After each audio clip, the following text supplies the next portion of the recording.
Today on the 10-12 podcast, myself, Eric, and Lea are here for one final time to talk Big 12 softball. The three teams who advanced to Oklahoma City, Texas, Oklahoma, Oklahoma State, Baylor's end of the season. Got a lot to get to. Got a lot of thoughts. Let's get to it. This podcast is part of the Sports Social Podcast Network.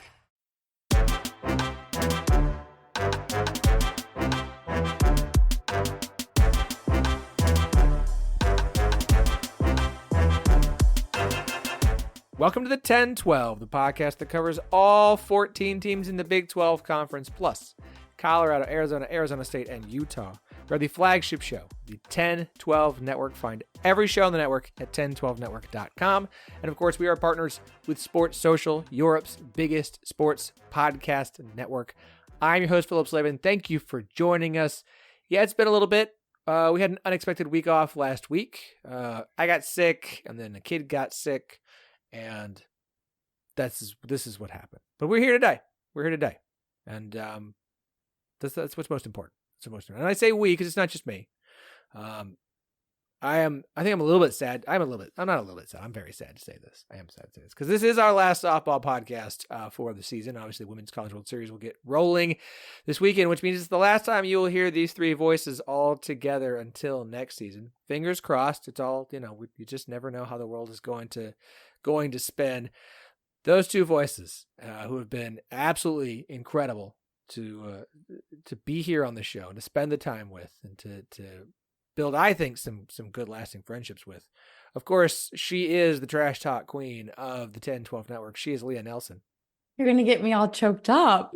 That was really sweet. No, I've had seriously the best time this season. It's been so fun to talk softball. Obviously, we have a lot to cover tonight, but yeah, it's good. Good stuff. And a voice that if I start to miss too much, I can always just go and pop on the In the Circle podcast, as I was doing this morning while laying down some fertilizer and weed killer in the backyard. Having the YouTube show play. He is Eric Lopez, one half of In the Circle. Yeah, these are the time of year where I don't sleep is very optional. I've been at a softball game till 3 a.m, doing shows till 2 a.m, so I don't even know where. I'm just... Time constraints are very good. Lea, I'm just going to be texting you like at random weird times. Just in advance. Love it. There you go. I love it.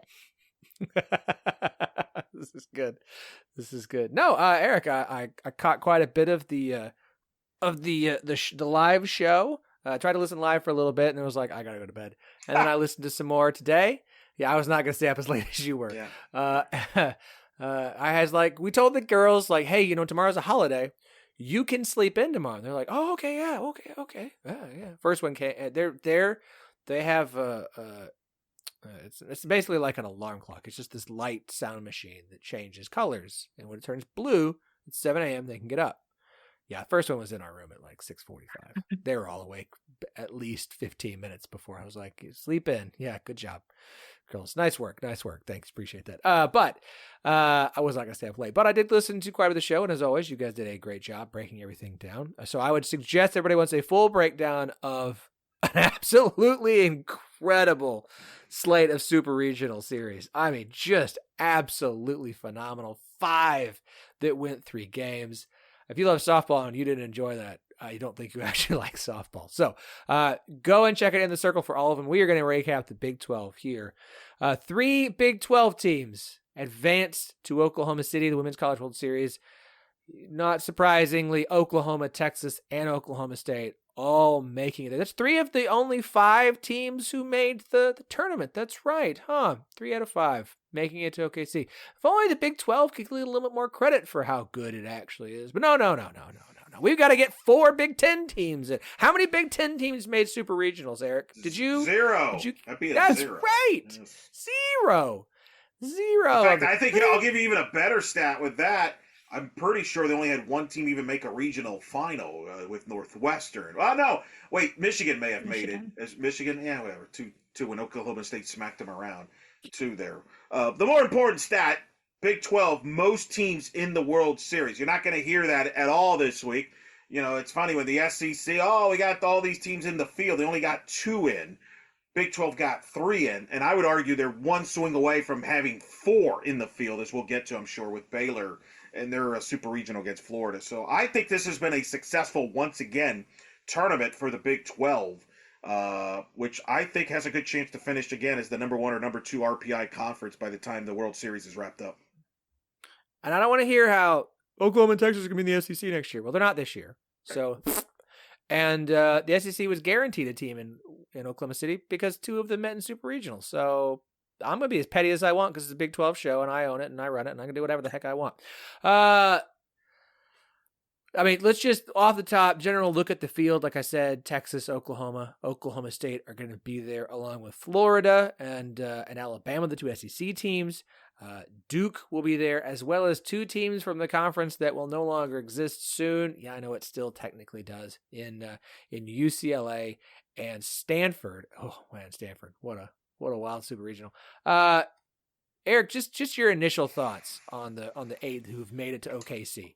I think it's amazing. Texas is the number 1 overall seed, who had an incredible super regional against A&M. I mean, that's one of the wildest, dramatic super regionals you'll ever see.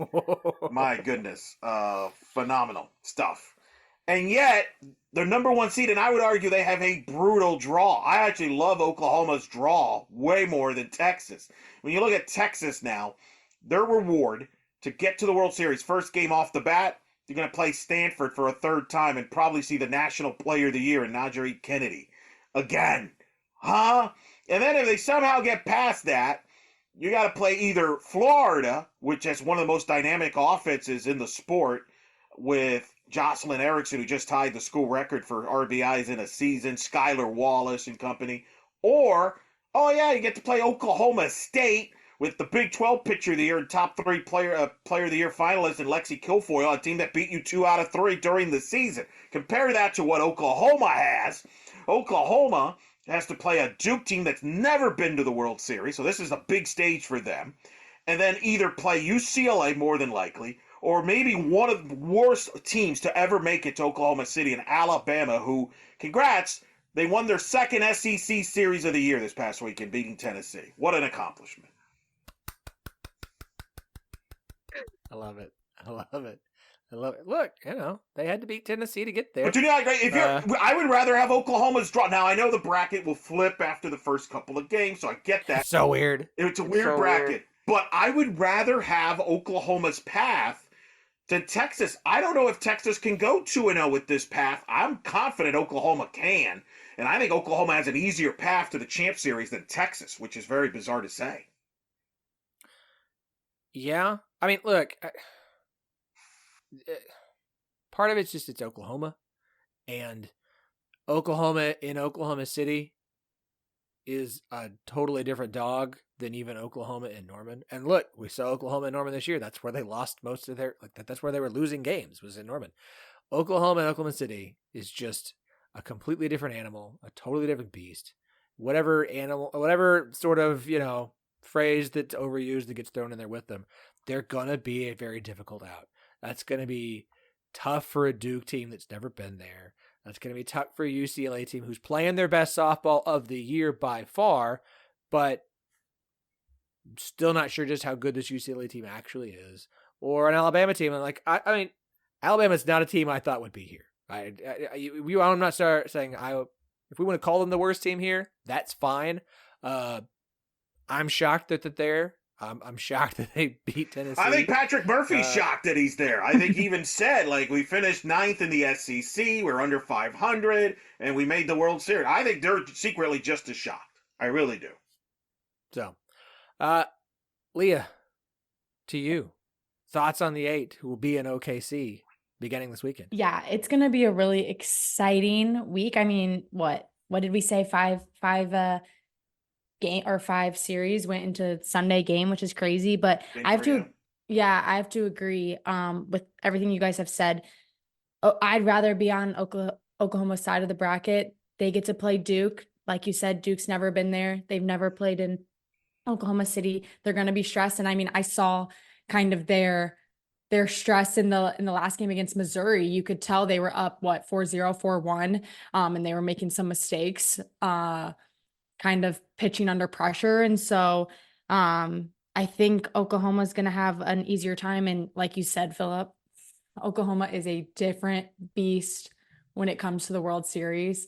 I think they're going to play at the top of their game. I think they're just continuing to be better throughout as the season has gone on. So it'll be interesting. But yeah, I'm excited for softball to get started this week. We've thought for a little while, because of OU's vulnerability, that this felt a little bit open. This still feels to me, even with OU's path, like the most open we've seen at a different champion in a while. I mean, even with OU's path, UCLA is playing really well. Like, it's a program that is not going to be scared of the moment or scared of OKC or anxious about the opponent in Oklahoma. Like, that is not I know you said, Eric, that's a 2-0. Like, maybe. Like, we could see a UCLA who showed up and played the way they did against Georgia in Supers. Oh, no, you're right about it. UCLA and Oklahoma would be a great game. All I'm saying is, if I had a choice, which draw would I rather have? Would I rather have Oklahoma's draw and take my chances against UCLA, or what Texas is about to have to pull off, which is beat the best pitcher in the country, Najee Kennedy, and or maybe the two best pitchers in the country, Najee Kennedy and Lexi Guilfoyle, back to back. Are you kidding me? That's rough. I would rather have Oklahoma's path, but you're right. I don't disagree. It is a little more open in that you're right. It wouldn't shock you if UCLA got to the Champ Series. I also could see being an all Big 12 Champ Series and Oklahoma's not involved in it. It could play out that way with the brackets flipping out. I mean, I think, would it shock either of you, Phillip or Lea? Would it shock you that the last three teams standing at the World Series are all Big 12s like it was in 2022? Remember when Oklahoma State, Texas played in the semi, came down to that if necessary game. I didn't want to remind you. I know it's a painful loss, but Texas got to find.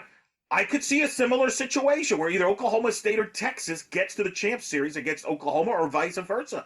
I think those three teams, you could argue, are 3 of the 5, have proven all year, are 3 of the 5 best teams in the country. I wouldn't be surprised at all. Not at all. With the way Oklahoma State's playing, obviously Texas is doing great, and then the experience Oklahoma has in OKC. Like, it wouldn't shock me, but it's also, I mean, championship is open. Like, this is usually when this time comes around, I'm like, well, Oklahoma's got it in the bag once again, but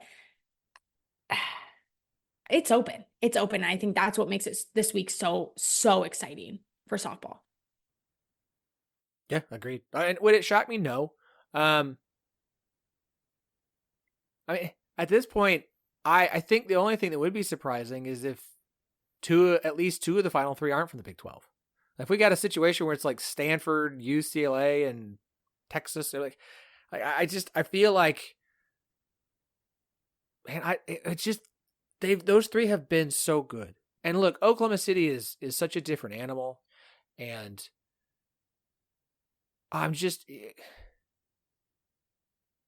there's such interesting teams. There's flaws with every one of them. And the flaws are minimal. We're talking about teams in Oklahoma City, but each one has an issue.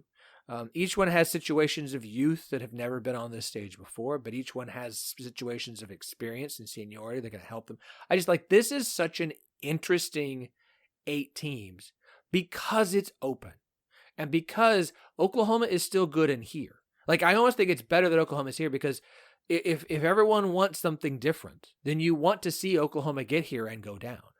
You want to see a new team actually top them, not like they didn't get here and so you got to sneak past Oklahoma and then win it all. Like, you want to see something different, and you want to see that something different have to go through Oklahoma at some point.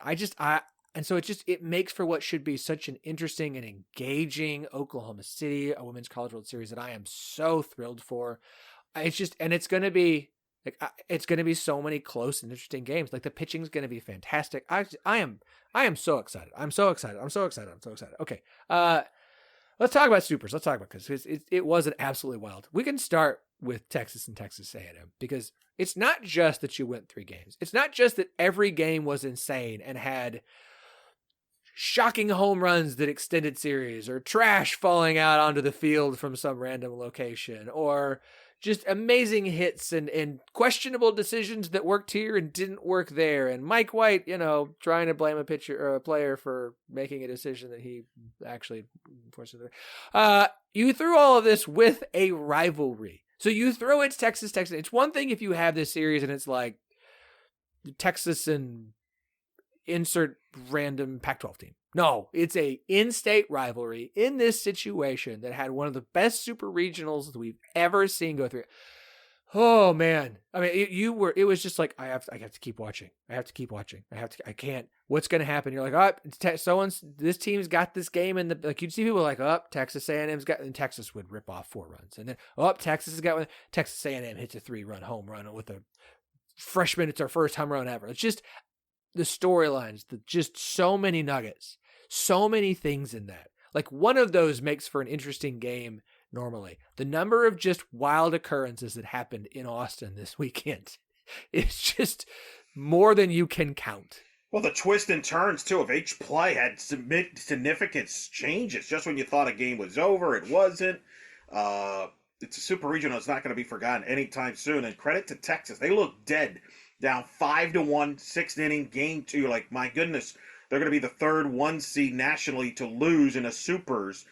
And they found a way to come back, win the game. Texas A&M helped them with some defensive issues, but nonetheless, came back, took the lead, then bounced back after giving up the lead on a home run, only to find win in extra innings game 2. Then they had to fight back to win game 3. It was amazing, to the point where Tegan Cavan has to get out of a 2-out, 2-on jam here in the 7th on the verge of blowing that lead. It's just when they led 6-2 and gave up a 3-run homer to Cottrell. So amazing. It's the best super region I've ever seen. I thought the broadcast of Kevin Brown and Amanda Scarborough were phenomenal. I thought the directing was phenomenal. They had the footage where Tegan Cavan's trying to get out of the jam, and they go to Kat Osterman's watching all stressed out. I mean, that's incredible television, man. That's what it's all about. And that game and that series delivered on all aspects of it. I have to say something quick. If I was Bella Dayton, no way would have I gone home on what Mike White was signaling. I just have to say that. I think everyone would have to agree. I'm saying at third, she did the right thing, no matter what people are saying on the internet. Mm-hmm. Mm-hmm. Some people are saying that. Some people are saying that was for the runner behind her, but there's no way. There's no way. She's trying to make something happen, right? Trying to make something happen. Right. Yeah. You just got to. But look, both coaches made some decisions throughout that series that, like I said, some worked out and some didn't. That series had everything. I mean, absolutely anything and everything you could. Literally, there's a panel on the back wall. The trash is falling on it. We got a stoppage in a game. Like what are we doing? It's just incredible. 6-5, 9-8, 6-5, like 3-1 run. Oh, it was dramatic. If we get one game half as good in Oklahoma City as that whole series, it'll be a successful women's college world series. I mean, just great softball. And Texas is able to find a way.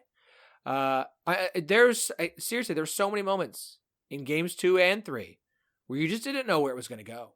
Like you really thought like, okay, well, Texas has, Texas ain't. Like it was just so back and forth. I don't think I've ever seen, it's not just softball. Like I can't think of a series I've seen in a while in anything that was that exciting and wild and twisty-turny and competitive between two teams that, especially coming into it, weren't supposed to be that evenly matched. Fair. Agreed. 100%. It was traumatic television. The only bad thing is there was so much softball going on. It was hard to keep track what channel was what. But that Saturday and Sunday was glued to your TV. You know, I got back from Gainesville plenty of time just to watch the Texas A&M. That was kind of my goal.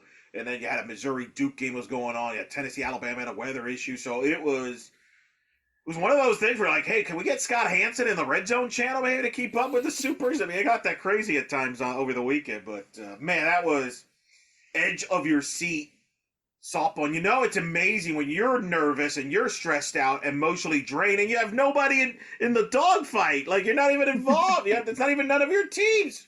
That's how good it was. I can't imagine being a Texas or Texas A&M fan after that. Like that's one of those for Texas. That's one of those wins you get. And you're just like, like you don't even have anything left to celebrate with. You're just so drained that you're like relief. This is just relief. That's all this is. I can exhale for like 5 minutes. I was going to say for 5 seconds until you have to go against Stanford. Good luck, by the way. So Good luck to baseball. They put Texas in College Station in A&M for the baseball regionals to try to top that. Good luck. I feel like it's all a reality TV show and they just do things for the plot.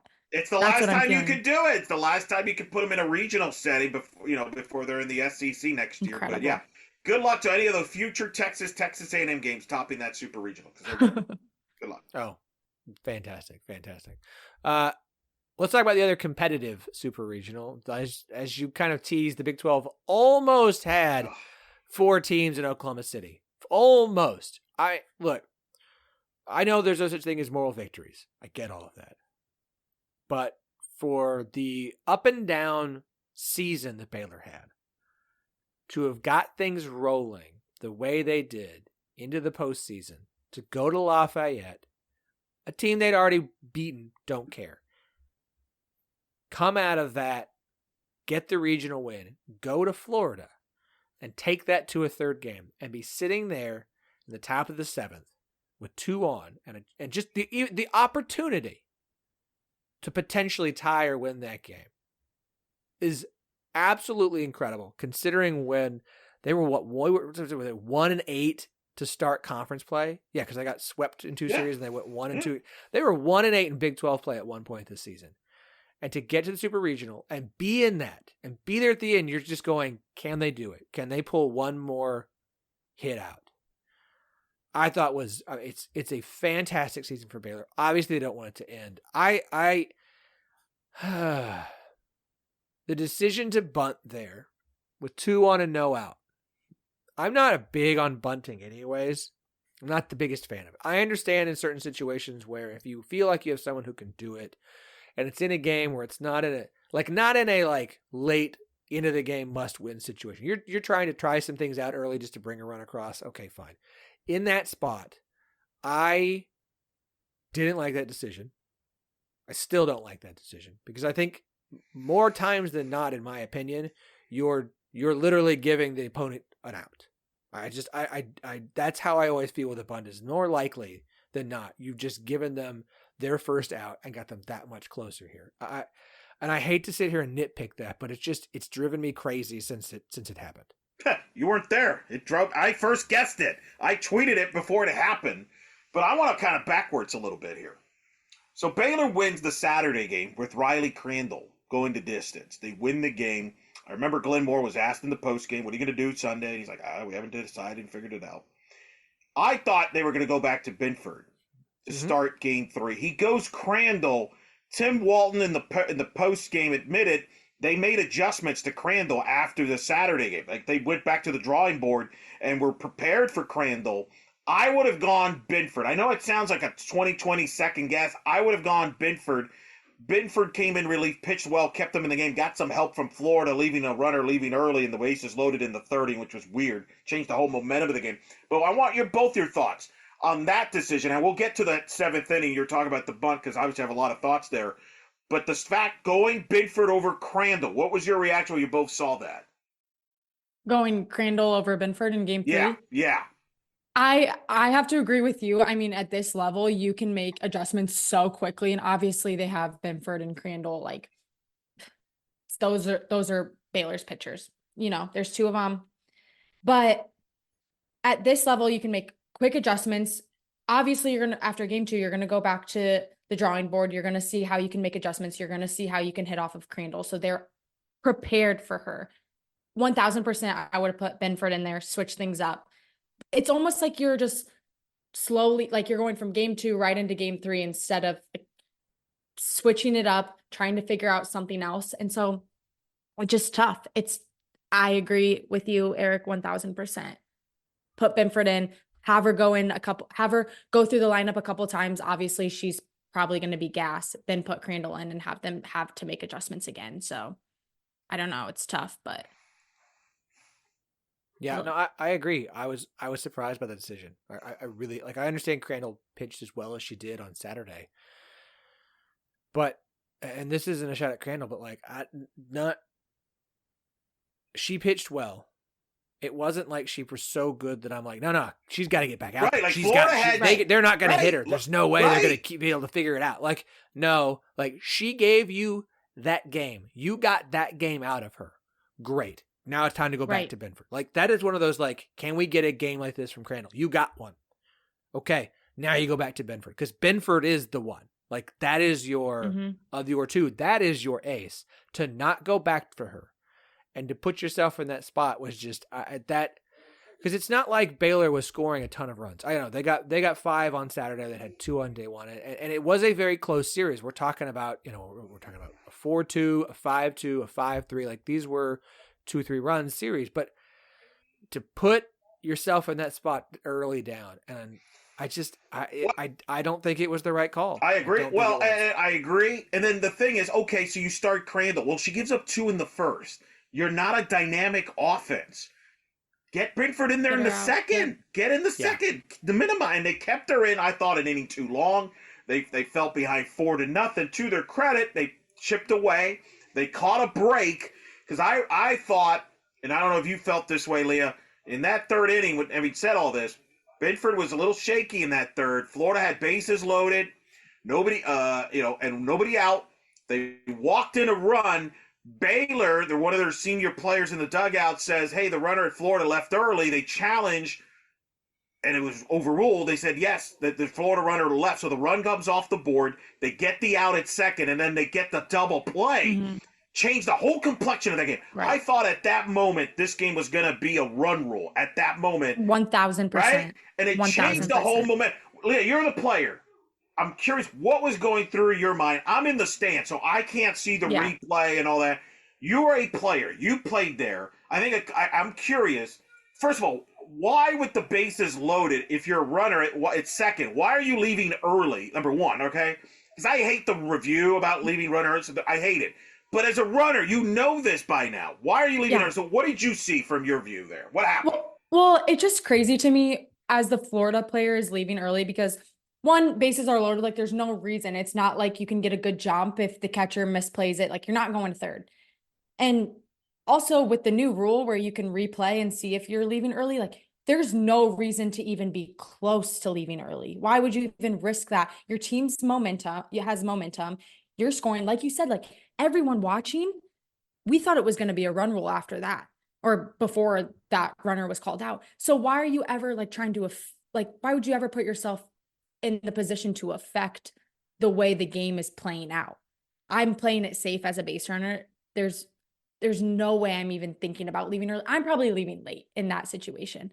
And so, I mean, I have to agree with you. I was ready to kind of turn the TV to the next, station, trying to figure out who I'm going to watch next because I thought that game was over. But kudos to Benford. She's obviously been in that position. She's calm, cool. And also kudos to that player that was on the bench watching. I know people like coaches assign players to do that, but that's huge. That is that's the stuff that goes unspoken and the media doesn't pick up and people aren't paying attention. But kudos to that player that literally changed the whole. Yeah, Lavalier. I think Lavalier, was her name, one of the seniors, they picked up on that.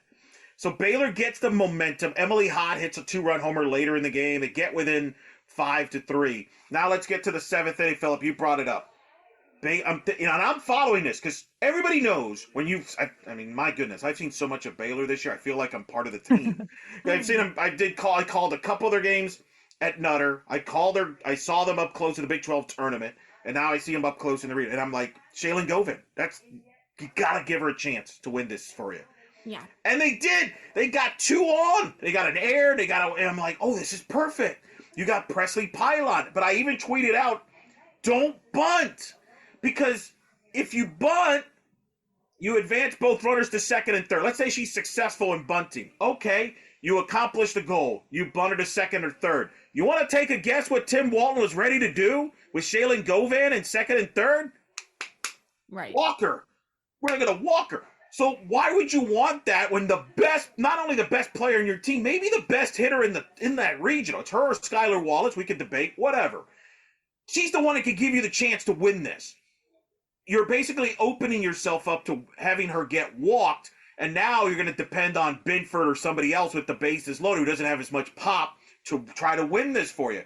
What makes it even worse, though, is Pylon bunts the ball up in the air for an out, which changed the moment, because I can tell you in the stadium, they were nervous. The crowd was nervous. It's a very smart crowd in Florida. They follow softball for a long time.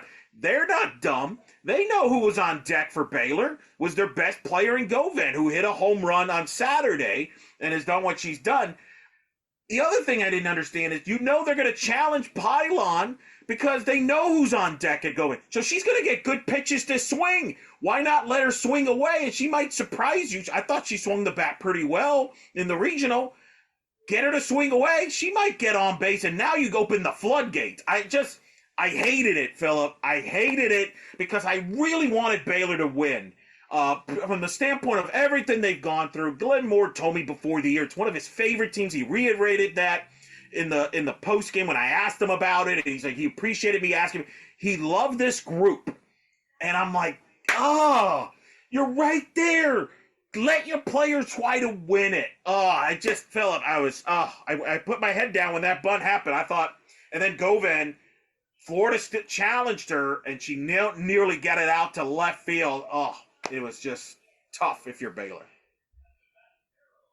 Yeah, it just and you watching that game, like I think Baylor looked a little bit gassed. I think they looked a little. I agree with that. Well, it's hot. Yeah, they look. Well, Lea, let me ask you that. 95 degrees it felt there. 95. Does that, Florida's used to that. I'm not saying, like, look, Waco is not like the coldest place in the world, but do you think that the humidity there, could that have played a factor? You're right. God. I think Binford was gasped there in the sixth. Like, I think if that game goes extra innings, I think Florida still wins. I don't know what Baylor had left in the tank there, to your point, but the conditions were very humid, because remember, it was a later start time than the first two games. The first game was at noon. The second game's at 11 a.m. This one's a 2 o'clock game. That doesn't sound like a big difference, but if you've ever been into Florida or lived in Florida, it's a big difference there. That is the time of day where it's usually the hottest, and it feels the hottest. And I can tell you, being in that stadium that weekend, there was no breeze to help you. You know, like Oklahoma City, sometimes it gets really humid and hot, but there's a big breeze that kind of helps. There was no breeze at all. And it might have played a factor to what you're both saying about Baylor maybe being a little gassed. They looked so gassed. And I mean, it's an emotional weekend too. Games are close. There's a lot on the line, so it doesn't surprise me, but the heat definitely played a role. You could see the sweat dripping off all their faces, so not surprising. I'll say this for Baylor, though. You look at the roster heading into next season. Govan can come back. Crandall can come back. Benford can come back. Like, yeah, they're going to lose some pieces. They're going to lose Orme. They're going to lose Hott. But there's quite a bit on this Baylor roster returning. And if they can add a couple pieces and have a couple players develop, and can just stay healthy next year and not have some. That's the big issue, though. That's been their issue the last couple of years. I think Cran went down with an injury. Somebody on their Florida radio asked me, "Hey, do you know what happened to Cran?" I'm like, "Who the heck knows? They probably that's the way their year's gone." That's been the issue, and I think Glenn's even addressed that. He told me about that. Like, they've been trying to figure it out themselves. Like, are we doing something wrong that's getting these players injured? Like, they've been trying to figure this out internally because they're frustrated. You know, the Army thing, I mean, let's be real. You lost her early in the year, and that's the thing, right? If you're healthy this year, I think they're an easy host. They're probably in Oklahoma City right now.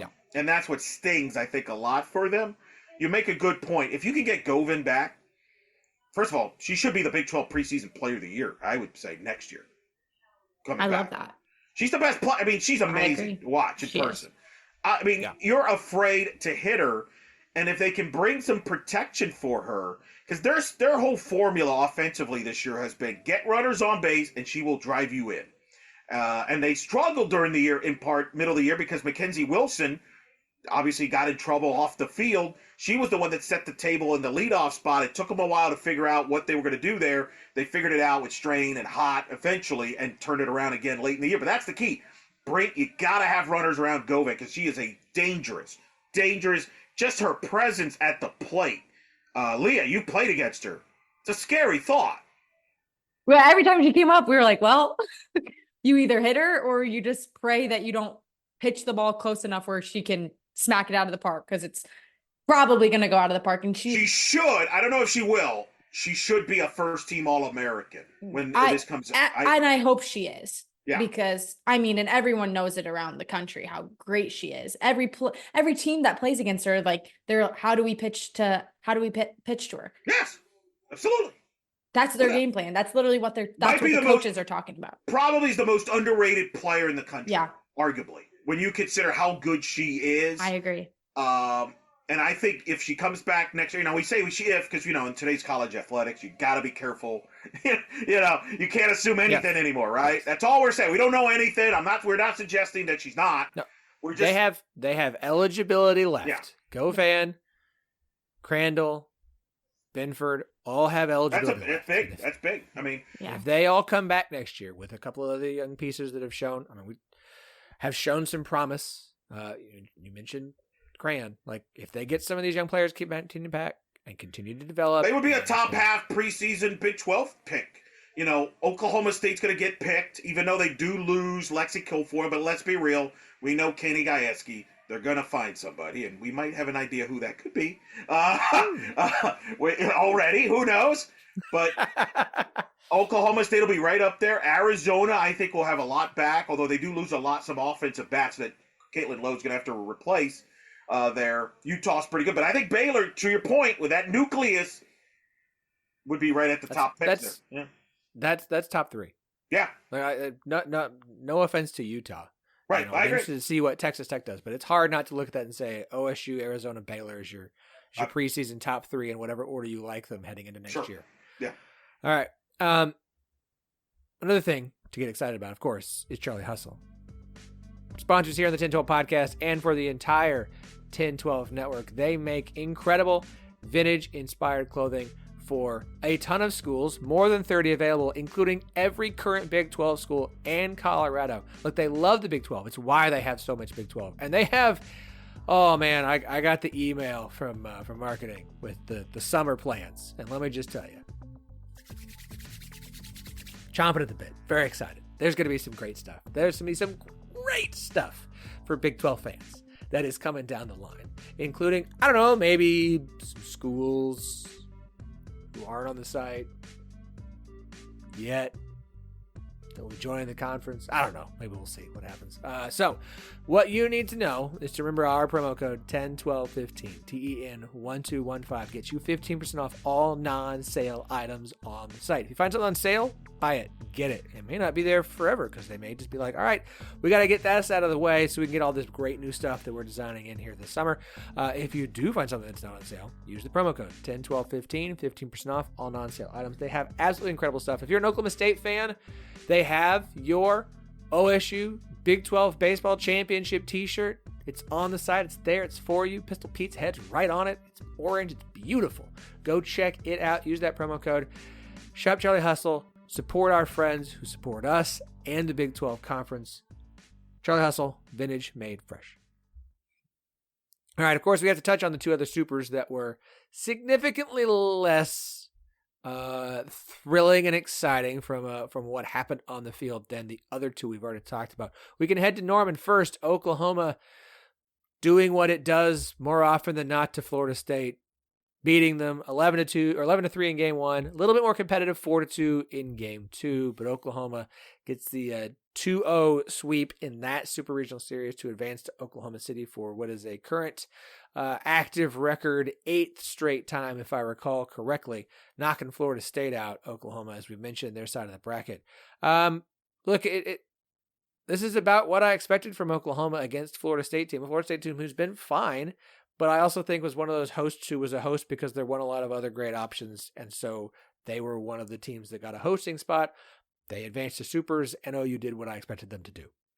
Right, a Florida State team that was depleted pitching-wise. They were banged up. They didn't have Allison Rhodes, who was out for the year. McKenna Reed pitched with a fractured back, supposedly, or whatever. Like, they were banged up. That was anticlimactic. Oklahoma kind of did what they had to do. I never felt for 1 second that was an interesting super. The only negative was I had to watch it because it was the Thursday, Friday. I mean, honestly, if that was later in the weekend, I probably wouldn't have watched it. I watched Florida State in person in Tallahassee, in Oklahoma. I saw you, obviously, the week before, a couple weeks before that. So, yeah, nothing surprised me there. Oklahoma was very businesslike, did what they had to do. I thought Maxwell was okay. I don't think, though, if you're OU, you're feeling like, wow, Kelly Maxwell's like a stopper here. Like, she's done tremendous. I still have some questions there. But Oklahoma can hit the ball, and I think they're confident offensively, and they've been there, done that. So, they took out Florida State like they always do. Interestingly, the baseball committees paired them up as well in the baseball supers because I feel like the baseball committee watches the softball and like, hey, that'd be a great idea. We should do that over here. It's hilarious. It's for the plot, like I said. It's dramatics. But Lea, you've seen Oklahoma. I mean, to me, they seem to be right, at least offensively, back to their swagger a little bit. Patty Gasso told me that at the Big 12 tournament. I still have questions about their pitching. I'm really interested to see, they've depended on Jordy Ball during this run the last couple of years. Will they depend on Kelly Maxwell only? Will they depend on Nicole May at some point? You got Kirsten Deal. I think I'm still interested to see how they figure out this pitching staff to get them through this route. I think offensively, though, I think they're looking pretty good. Yeah, I haven't quite figured out their pitching, rotation, what they're gonna do, how they're gonna approach this next week. But yeah, it was very anticlimactic. I honestly found myself watching a couple innings, then turning the channel. They did what they needed to do. But yeah, Brito looked great. Tiare looked great. I mean, they've been there before. They know what they're doing. It just, yeah, their offense is back to where it seems like it has been the last couple of years, but I think their big struggle is going to be pitching. I mean, people have seen Nicole May in and out, so it'll be interesting to see, and it'll be interesting to see how Kelly does on the big stage with, I guess, Oklahoma now. I mean, she's not unfamiliar with being here. Right.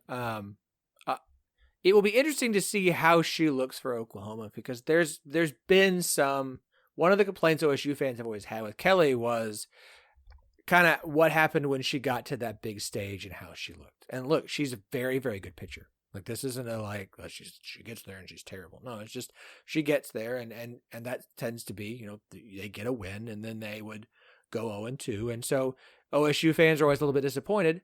And a lot of blame sometimes will kind of fall on her the last few years. So it'll be curious to see how she looks with Oklahoma when they're there. Mm-hmm. Honestly, for Oklahoma through regionals and supers, I feel like Oregon was the team that gave them their biggest challenge. I thought Oregon played OU pretty well, but overall, OU did what we kind of expected and ran through things very easily. And now they've set up with a game against. It's like. I'm going to do this. Let's do this with Oklahoma, and then we'll be done with Oklahoma. To make the championship series, I will give you OU versus the field. Eric, who are you taking? You're muted. I will take Oklahoma because I like their draw. I do. It's hard to pick against them in that stadium. I've seen them in that stadium. Lea, you know this. Yeah. That park is going to, even though it's an afternoon session in the early, that's going to be an Oklahoma crowd. And I'm not going to get into the whole stadium and moving it because that's a beautiful stadium. It's where every softball player wants to play. It just so happens. You're not moving it. Right. No. And by the way, nobody was complaining about this from like the, 2000s when Oklahoma was not winning national. It just so happens that it just is what it is. I'm going to trust them in this. And I look at that draw. The only way I see Oklahoma not getting to the championship series is if two different teams beat them. I don't think Duke or UCLA or Alabama for sure. Hell no, not Alabama. If they're not the first team to be eliminated in this World Series, that'd be disappointing. But I think you're going to need two teams, and that's why I'm disappointed, to be honest with you, that Alabama beat Tennessee. Mm-hmm. Because Me too. Because if you would have had Tennessee and UCLA in the same draw with Oklahoma and Carlin Pickens against that Sooner, I would have a completely different tone to this conversation. Then I would take the field. But I don't see a path here where OU doesn't go 2-0. I understand UCLA's playing really well. But Tinsley and Terry have not been in this stage at the World Series against that offense. And we'll see how they handle that. And then even if you flip the bracket, I think the only way Oklahoma doesn't make the Champ Series would have to be that they lose either to Duke or UCLA and then get knocked out by whoever they play on the other side of the bracket. That's the only path I see them not making the Champ Series. Otherwise, I think they're going to be in the Champ Series. They're going to be in the Champ Series. Like, it's just, I would love for it to be a different way. I'm not like anti-Oklahoma. I'm pro softball and getting other teams in there. But again, we've said this a million times. Like, they're a different beast in Oklahoma City. The whole crowd is going to be Oklahoma fans. They travel well. Obviously, it's like down the road. So, yeah, I would be really, really, really, really surprised if they weren't. And this is the irony, if Oklahoma was the 1 seed and had that bracket, I would take the field. I agree. That's the thing, and that's what I'm saying. It's funny. Texas is the 1 seed, but they got a bad draw. Like, it's weird how some of this stuff works. Oklahoma benefited from not being the 1 seed because they would have to go through Stanford, Oklahoma. That would be the combination that beats them. Yeah.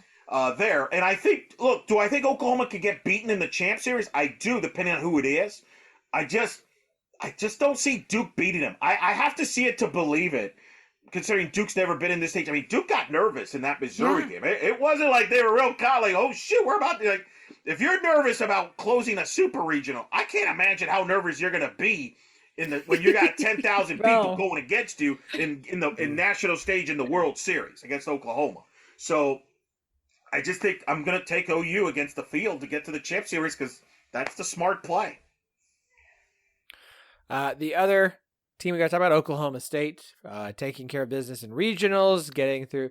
I think if I look back, Oklahoma State somehow every year when they host, like, ends up playing every single team in their regional. It's the weirdest thing. They don't ever play anybody twice. They play the same team every time. They haven't lost at home when they host a regional.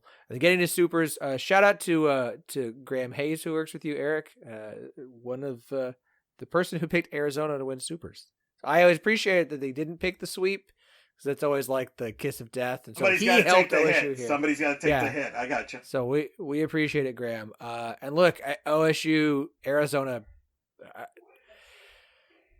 Arizona's injuries were tough for Arizona this season, and I think this is a way better team than it looked in supers. I just think that the lack of pitching finally caught up with them. But OSU run rules Arizona in game 1, and then game 2 wasn't a run rule. It was a 10-4 win that went 7 innings and had a rain delay. But, I mean, it was pretty close to another run rule in that one as well. So I was the most confident. I said this on the podcast leading it, that I thought Oklahoma State would just ambush Arizona. It reminded me a lot about Oregon last year. Remember? Oregon won the Fayetteville Regional, got to Oklahoma State and got steamrolled by Oklahoma State. I feel like Arkansas, maybe they lose on purpose. Hey, we don't want to play in the regular season. We don't want to play in the regional. Let's not take the loss. Let somebody else take the loss. You just took my bit here, Eric. Because Arkansas wants to avoid OSU so badly that they keep losing their own regionals to avoid super regional matchups. You and I have done too many shows together now. We know exactly what the other's thinking. We've done this too long now. Let me ask you this though, Phillip, because there's a couple thoughts here. Look, I mean, you mentioned Arizona was it was a bad matchup for them. They had no chance. Oklahoma State was superior. I want to ask you both first this. 2 things I want to ask. Stillwater. I don't know what their record was this year at home. I feel like they almost win. Maybe they lost 1 game this year at home. That is a difficult place to play. Like, they've turned that into an incredible home field advantage, at least from the far end of it. It seems like they're a tough place to play and doesn't get talked about enough as far as one of the most difficult places to play. Am I missing something here? No. Because it seems to me they're a juggernaut when they're at home there. I know it sounds, you could say that about a lot of teams, but 5 straight World Series, most of them coming from home. They've got a good home field advantage that I don't think gets talked about. Am I exaggerating here? Well, you both know that stadium better than I do. Phillip, do you want to take it from a fan point of view? Okay. I'll let you go first from the having had to play there. I think it's the hardest. That and Texas are two of the hardest places that I've ever had to play. Those fans are diehard Oklahoma State fans, and I mean diehard. They come out, they do their research, they know what to say, they know how to cheer, and they love Kenny Gajewski. Love him. And when you love a coach that much, like, you will ride and die for that team. And that's how it feels. I think it's incredible. Like, obviously it's so hard to play, but like, yes, it makes for like the most unreal home field advantage I can think of. Like, I wish every fan base was like that, because it would just make atmospheres insane. I think one of the reasons it doesn't get as much credit is because it's not a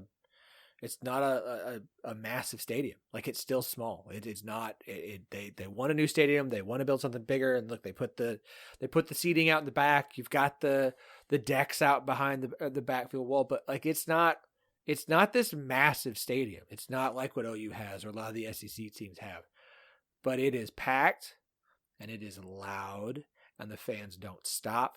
And once the team gets rolling, it is raucous. Like, they are the party decks out back, folks. Like, every home run, they're spraying, they're having a grand time, they're losing their minds. Even the standing room section, like, is gonna be packed and loud. Like, it's just, especially when it's postseason, it's gonna be fully loaded, and it's gonna be all out.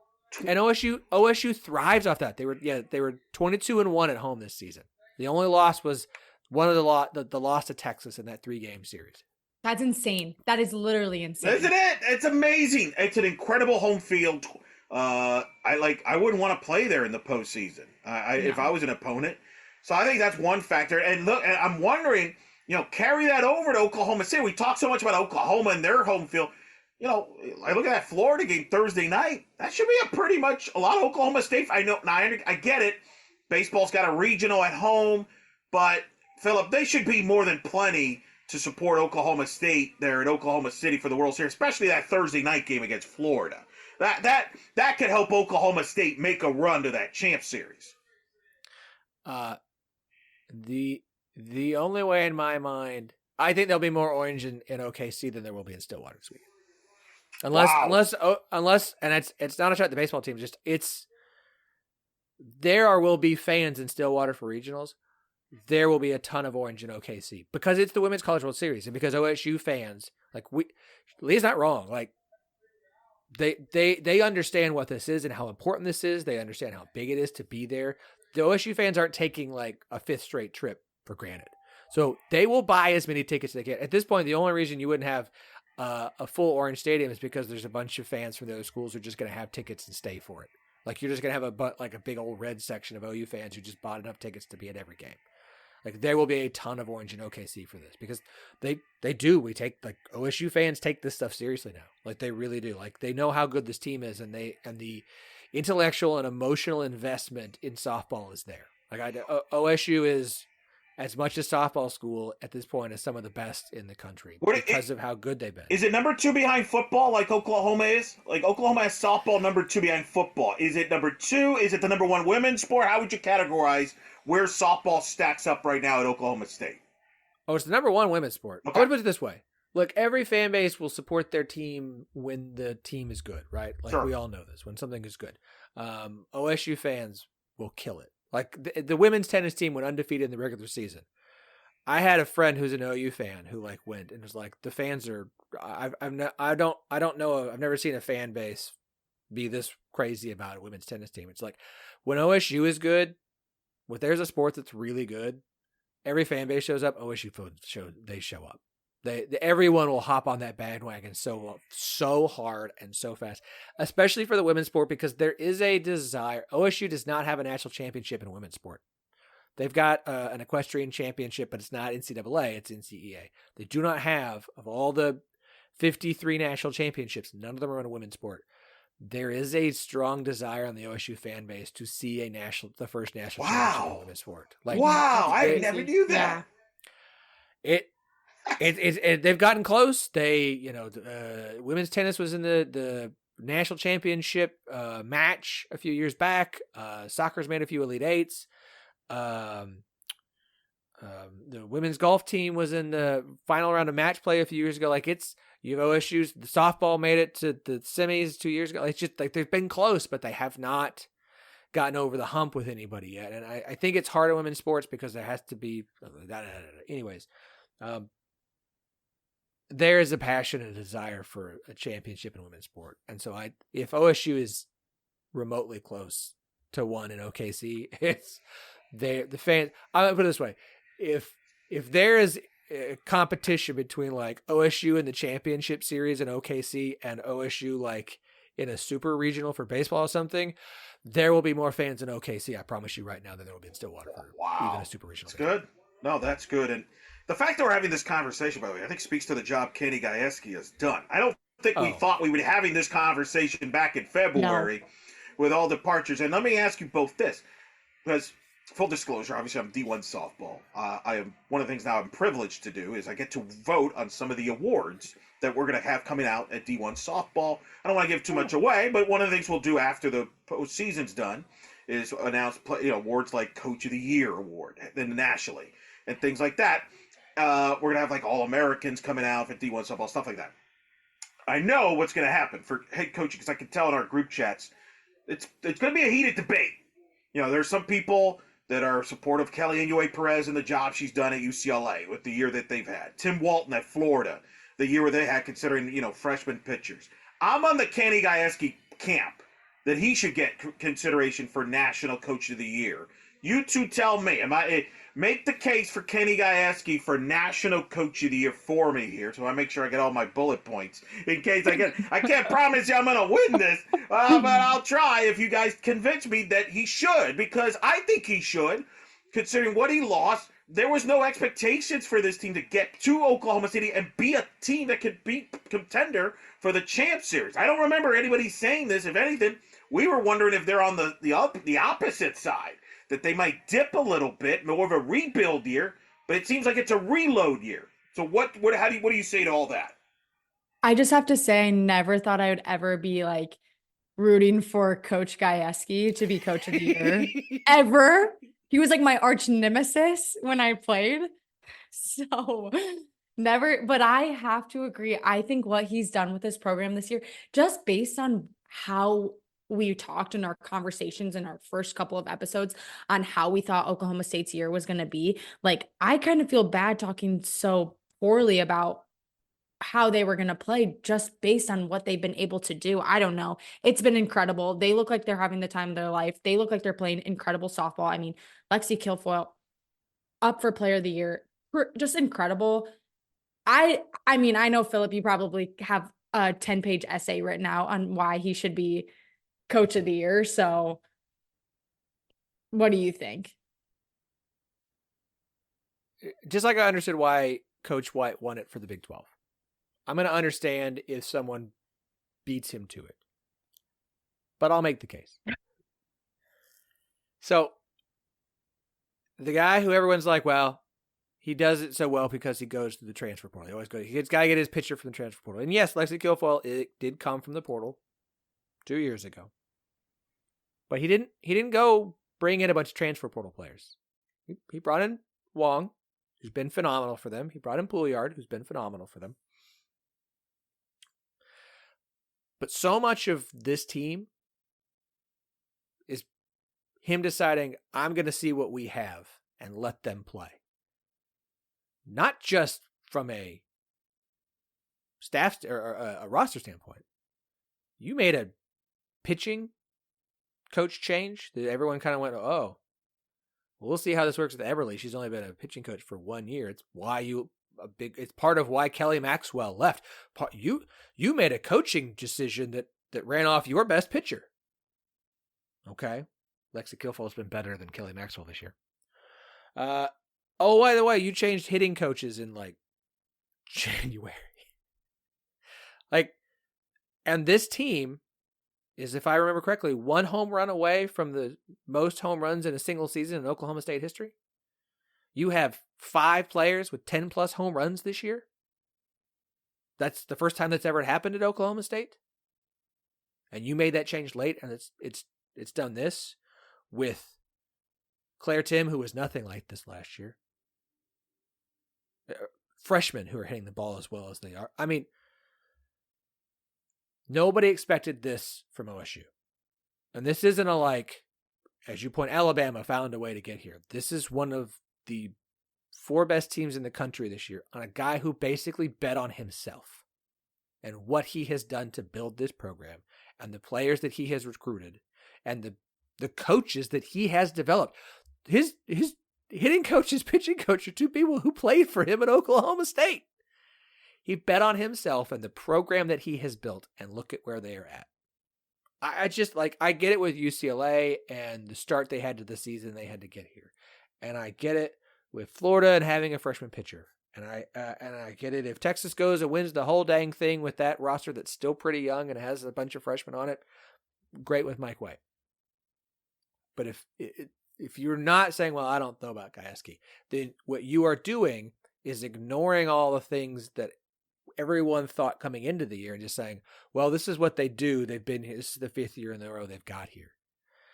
It ain't the rosters he's had the last 4 times. It ain't all those seniors and juniors and super seniors who've been on the roster the last few years. There are 5 seniors graduating off this team. 5. There's a ton of youth. He built this program. He built this roster. He bet on himself, and that to me is a reason he should actually be a legitimate contender for it.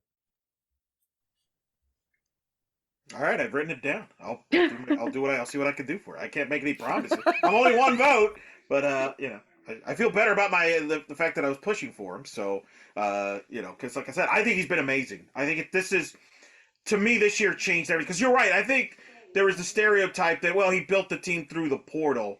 I think now you see he knows how to build a team, period. He can recruit. And to me, to get, 5 straight World Series appearances at Oklahoma State, what he's done is pretty remarkable. And, I mean, he's going to be the king of the Big 12 here moving forward. This ain't slowing down. And like I said, I know they lose Lexi Kilfoyle next year, but I'll say this, what this year does now, I'm never going to question him again. I'm just going to give him the benefit of the doubt. Now, he hookwicked me. I think he hookwicked me. He'll deny this. When I had him on the pod, he was making it sound like, I don't know what we're going to look like. I have no idea defensively. He kind of contributed to this. I don't know if he did that on purpose to hookwick, or maybe he generally didn't know. Because he is pretty honest. You've interviewed him as well, Phillip. He is very honest to a fault. As we've learned, sometimes too honest. Man, he's done an amazing job, and he deserves a ton of credit for what he's done this year. And it sounds to me, Phillip, as you as an Oklahoma State guy, appreciate what he has done, because I don't take it for granted. Because he's one now, to me, he's in the tier 1 as far as the best head coaches in the sport, in my opinion. I will say he is the best active head coach in college softball that doesn't have a national championship. Valid. Wow, that's a great look at you with a category there. Mm-hmm. Mm-hmm. I like it. It's pretty good. There's only 2 teams that have gone to 5 straight Women's College World Series. OU's been to 8. Oklahoma State's now at 5. The next closest is Stanford and Bama with 2. Jessica Allister would probably be the one that would be brought up as far as the argument there, but I mean, sure. I understand where you're coming from. It's fair. It's a fair comment. Okay. I'm always open to as a head coach. By the way, let's clarify, because I don't want somebody in the audience that's listening. Yeah. Wait a minute, he won a national title when he was the assistant at Fort. As a head coach. Nope. That's what you're referring. As a head coach. Okay. He won a national championship as a baseball player at OU. I mean, as a head coach, that's the thing. That's the thing. That's the thing that he is. I think that's the thing he's missing for everyone to finally be like, no. He's one of the best active, and I think he is one of the best active. But, sometimes you just got to get that. You got to get that ring for everyone to fully give you the credit.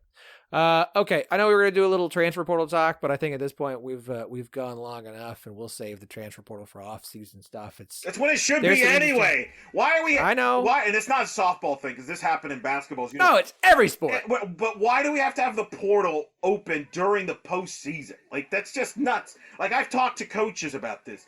It's you're on one hand you're getting ready for a super regional or World Series, and on the other hand it's like, oh, by the way, I got to worry about players on my own roster that want to get into the portal already while we're still in season here in the postseason. Or, by the way, I also got to find some players in the portal. It's nuts. I think why it should not open until the end of the World Series. I know there's some academics things that are a factor and all that, but it drives me nuts that is open. And again, it's not just softball, because I saw this with basketball. Football, to your point, it's open during bowl season, although I don't care about bowl games as much, but it will probably be open during the playoffs in college football. Oh, it will. So it's just insane. Leah, it's insane.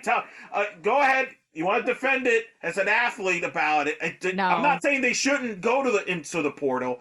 You're telling me an athlete can't wait for a couple extra weeks? That's all I'm saying. No, I just would have a really hard time if we were in supers or whatnot and one of my teammates were like, oh, by the way, after season, I'm out of here. And then I feel like my coach isn't fully 100% in that moment helping us with our supers or whatever situation, whatever sport, because they're worried about, one, bringing in players to watch games because they're trying to recruit from the transfer portal, or two, worrying about their own players leaving. So it's dumb. I agree on the player side too. Especially in sport with smaller coaching staff, like football, like, okay, their staffs, like the off-field staffs, are so put NFL staff sizes to shame, and they can handle that kind of stuff. But like basketball, like maybe you can get some more, but like when you get to softball, like it's not like maybe the SEC you got like, no, we got like 10 support people who can worry about that stuff. Like these staffs are so much smaller. It's so much. Exactly. Now, it doesn't hurt if you get to host a recruit you'd like during super regionals. That's not the worst thing in the world. But no, I agree. It's wild. It's absolutely wild. Okay, this has been fun. Oh, this has been nice. And now it's the sad part. Now I'm getting all emotional because you two have been awesome. Like, this has been an absolute joy. We've been doing softball here in the 10-12 for the last, I think, 3 years now. And this is the first year I was like, no, we're going to go all in. And so first off, to have Eric, who does so much stuff and is one of the preeminent voices in college softball, at least from a podcasting standpoint, if not period, to honor us with our time and his energy and his knowledge to help us with the show this year has been phenomenal and educational and a ton of fun. And man, I don't know anybody who might even remotely like softball and listen to you and be like, no, I don't like it more. Man, you make this sport so much more fun to watch and pay attention to. You do an incredible job. It's great to have you as a voice and an advocate for the Big 12 because you're such a great voice and advocate for college softball as a whole. To have you associated with this conference is a massive plus for this conference. Period. End of story. Appreciate that. It's been a blast. You've been awesome being flexible with my crazy schedule, which you've gotten to see behind the scenes where I'm on the air broadcasting and we had to move some things and you gotten fill-ins for me. So it's been fun. It's been fun texting with you and Lea, and I've learned a lot about Lea. We survived the UCF Iowa State series together, so we're still friends. That's a big sign. I know. I don't know anything officially, but I would assume the fact that UCF played at Iowa State this year would mean that Iowa State will go return the favor, come to Orlando next year. I would also assume, since UCF has played Oklahoma State 2 straight years in Stillwater, that they're due to host Oklahoma State next year in Orlando. So all I'm saying is you're both invited to those respective weekends. If you're willing to come down to Orlando, I will make sure you're both taken care of. I appreciate that invite. Thanks. Yeah. Nice. Yes, especially you. That's good. And Phillip, if you come, there's a guy named Trace Trelko you know very well. That definitely hang out. Oh, all the sons of UCF fellas. I will be... we'll have to all get together. Those guys are fun. Lea, I came into this and I wanted a former player and I was aware of the work you had done with Wide Right, and luckily they decided not to do a softball show, which was to our benefit wholeheartedly. I knew you would be a good addition to this. I massively underestimated how great it would be to have you with us, and the insight and just how much fun you would be, and how much this has been enjoyable in large part as well, because you've been helping us out. This going all in on softball this year would not work without both of you, including you, Lea. Like, I just having you do interviews with coaches was immensely fun, especially when it's like, well, yeah, she's best friends with Baylor's head coach. Well, sure, let's have her do that interview. Why not knock that out? It's been a joy to have you here, and I don't know what your plans are moving forward.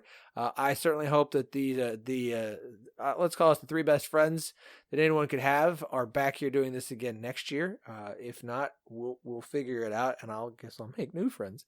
But Lea, I really do appreciate you giving us your time and your expertise and your experiences and sharing your stories. It has been an absolute blast to have you, the mother of the Cycloneers as well, being here with us this season. No, seriously, it has been so fun. I looked forward to this every week. I mean, to make friends at this age is so hard, but I consider you guys, no idea. It is hard in your mid-20s. It's hard to make friends, and I consider you guys mid-20s. Yes, oh, God. Two of my good friends. And also, in all seriousness, to like have two men who are such strong advocates for women's athletics and women's softball is so refreshing and so incredible. It's amazing, and it's so fun to learn from the both of you. And I consider you both like mentors as well, in this podcasting world and the sports world, and this. So it's just really incredible to have this relationship. And it was such a blast, and it was so fun. It's been fun. The games this weekend are going to be fun. Fingers crossed that a Big 12 team is hoisting the trophy at the end of it all. I have a preference as to which one that might be, but yeah, you all know who's. It's fine. I know the three of us will be texting this weekend and sharing tweets and thoughts and so on and so forth. So to everybody out there in podcast land, we'll be off the rest of this week and next week. I might pop in and just kind of explain the summer schedule and the plan for this off season and what we're going to do. We'll see about that, because at a certain point, every once in a while, I just want to hop by behind the mic and just rant and say whatever comes to my mind. But you can follow us at 1012 Network on Twix. Please leave us 5 stars and a rating. Go follow Eric. Eric and I just forgot what it's Eric Lopez. That's right. Yeah, very complicated name. Yeah, very complicated. And it's the I gotta remember if the last name is in there. Make sure you're subscribed to In the Circle podcast. Like, if you're not, go do it. Subscribe in podcast forums. Subscribe in YouTube. Like, go give it a follow. I can't imagine there's anyone who listens to this show who doesn't already know who Eric is and follow his show as well. So I can't imagine you're listening to a Big 12 softball podcast and be like, I like this, but I don't want to hear all heck, I did stuff. Shows from the Big 12 tournament champion that past week, which I'm going to do again next year. How about you two come out to the Big 12 tournament next year as well? Like, that's the other one. If you can't come to Orlando, you can come to Oklahoma City for the Big 12 tournament next year with the members there. I'll come if you'll provide me with some child support. Oh, child care, that'll work. Yeah, just if you want to get a babysitter for me for a few days, I'd be happy. Just bring them, and then I'll watch them. Oh. if they're all like potty trained and like. After this weekend, the final one will be closer to it. Yeah. It's been a fun Memorial Day weekend. Potty training and yard work. Yeah. And of course, follow Lea on TikTok, because her family is funny. She sometimes is. Thanks. All right. We'll be back soon. Enjoy the games, and go Big 12.